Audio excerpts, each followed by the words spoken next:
क्या आपको पता है कि इतिहास के अंदर उन्हीं युद्धों को या जंगों को चमकाई गई जिसके अंदर हमारी चूक हुई या फिर हम थोड़ा सा हार गए, लेकिन उन युद्धों को मिटा दिया गया जिन युद्धों के अंदर हमारी तलवारों ने मुगलों का घमंड चकनाचूर किया और उनको दुम दबाकर भागने के लिए मजबूर किया। आज कहानी एक ऐसे ऐतिहासिक युद्ध की है जिसके अंदर मुगलों का जो सिपह सलार था वो हमारी तलवारों के मार झेल नहीं पाया और यहाँ से दुम दमा करके भागा। मैं बात कर रहा हूँ तुंगा युद्ध की। ये उस समय की बात है जब मुगल सत्ता का एक तरह से कमज़ोर हो गई थी। हालांकि वो पहले से ही कमज़ोर थी, वो हमारे ही जो यहाँ के जो लोग थे उन्हीं के दम पर वो शासन कर रहे थे। और जब मुगल सत्ता एकदम कमज़ोर हो गई तो उनको यहाँ पर हिंदुस्तान में टिके रहने के लिए सबसे बड़ा संबल मिला पेशवाओं का। और उस समय का जो महान योद्धा था महादोजी सिंधिया।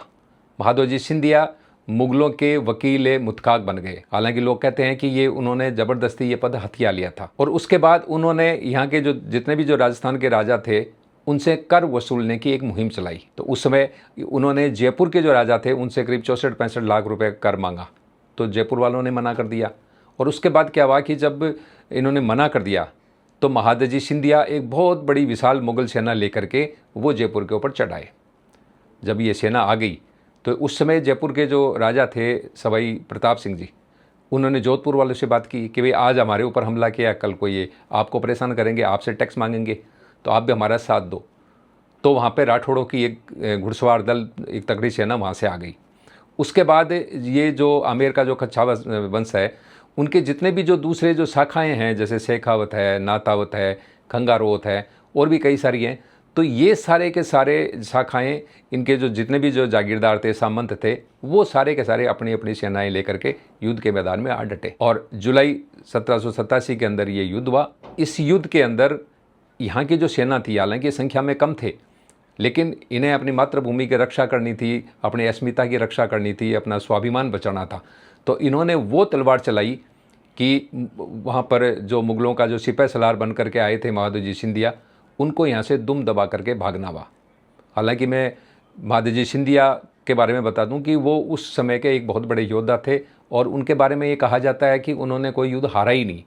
ये पहला युद्ध था जो यहाँ राजस्थान में आकर के उनको हारना पड़ा। और इतिहासकारों ने लिखा है कि महादजी सिंधिया जब ये युद्ध हारा तो वो बौखला गया और गुस्से के अंदर लाल पीला होकर के उसने ये कहा कि मैं यदि नेक्स्ट मुझे जब भी मौका मिलेगा तो मैं जयपुर और जोधपुर की जो ये रियासतें हैं उनको नेस्त नाबूद कर दूंगा, इनको मटिया मेट कर दूंगा, इनको मिटा दूंगा।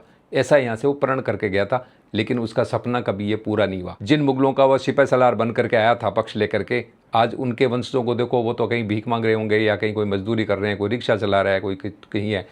और जिनके खिलाफ वो आए थे यहाँ पे, जैसे जयपुर है, जोधपुर है और ये जितने भी ठिकानेदार हैं, वो उनके वंशज आज ही उन्हीं किलों महलों के अंदर रहते हैं। अभी हाल ही के अंदर हमने तुंगा का जो युद्ध स्थल है, जो बैटल फील्ड है, हम वहाँ पर गए देखने के लिए कि कैसा आज कैसा है वहाँ पे।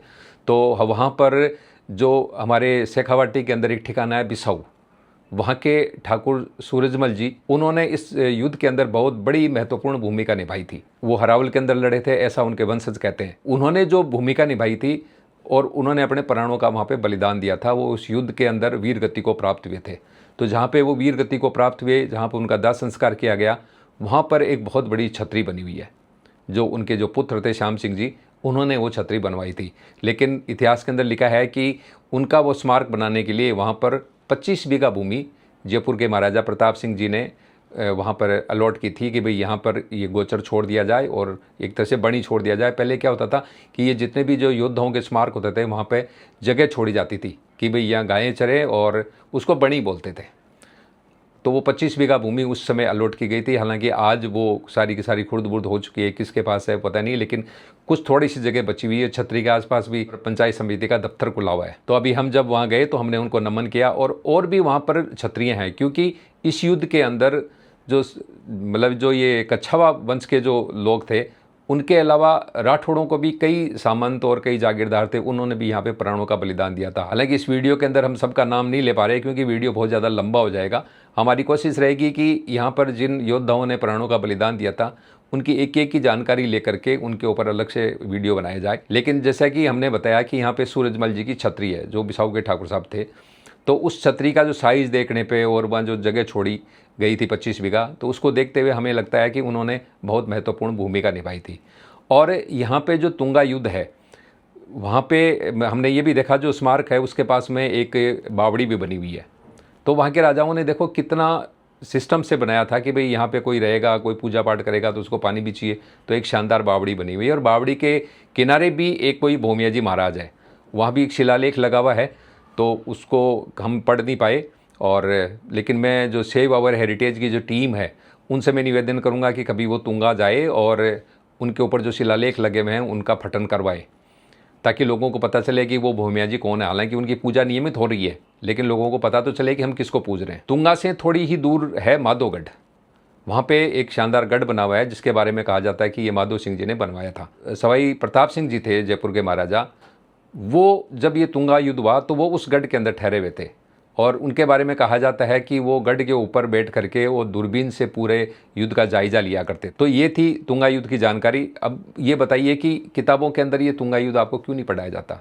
भाई यहाँ तो हम जीते थे ना, लेकिन हमारे हार ही हार की कहानियाँ पढ़ाई जाती है। और हमने एक ऐसा योद्धा को यहाँ से हराया था, महादजी सिंधिया जैसे योद्धा को, जो कभी हारा ही नहीं था, उसको भी यहाँ से दुम दबा करके भागना पड़ा।